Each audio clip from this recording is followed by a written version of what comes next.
দেশে ফেরার পর তারেক রহমান গণতন্ত্রের লড়াই আরও শক্তিশালী করবেন বলে জানালেন বিএনপি মহাসচিব মির্জা ফখরুল ইসলাম আলমগীর। সকালের দিবসে জিয়াউর রহমানের সমাধিতে শ্রদ্ধা জানানোর পর এ তথ্য জানান তিনি।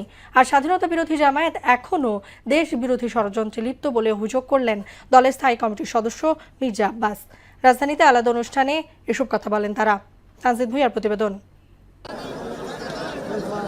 সকালে জাতীয় স্মৃতিসৌধে জাতির সূর্য সন্তানদের প্রতি বিএনপির পক্ষ থেকে শ্রদ্ধা নিবেদন করেন দলের সিনিয়র নেতৃবৃন্দ। পরে সাংবাদিকদের সঙ্গে কথা বলেন তারা।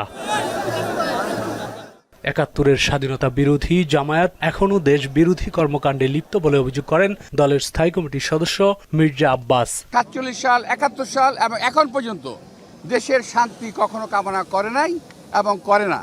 তারা দেশের স্বাধীনতা চায় নাই, এখনও তারা দেশের স্বাধীনতা চায় না।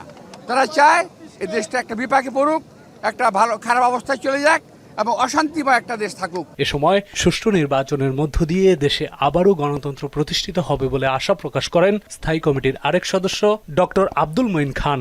বাংলাদেশের কোটি কোটি মানুষকে নিয়ে গণতন্ত্র আগামী একটি সুষ্ঠু নিরপেক্ষ নির্বাচনের মাধ্যমে পুনঃ প্রতিষ্ঠিত করব ইনশাআল্লাহ। এদিকে শহীদ প্রেসিডেন্ট জিয়াউর রহমানের সমাধিতে শ্রদ্ধা নিবেদন শেষে স্বাধীনতা বিরোধীরা আবারও মাথাচাড়া দিয়ে উঠতে চায় বলে অভিযোগ করেন বিএনপি মহাসচিব মির্জা ফখরুল ইসলাম আলমগীর।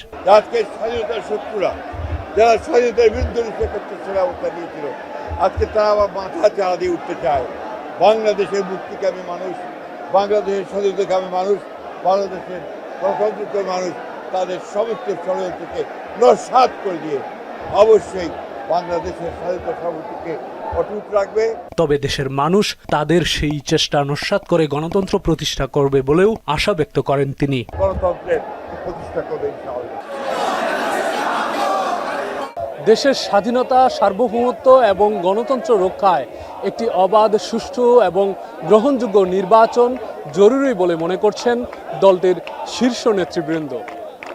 তানজিদ ভুঁইয়া, মোহনা সংবাদ, ঢাকা।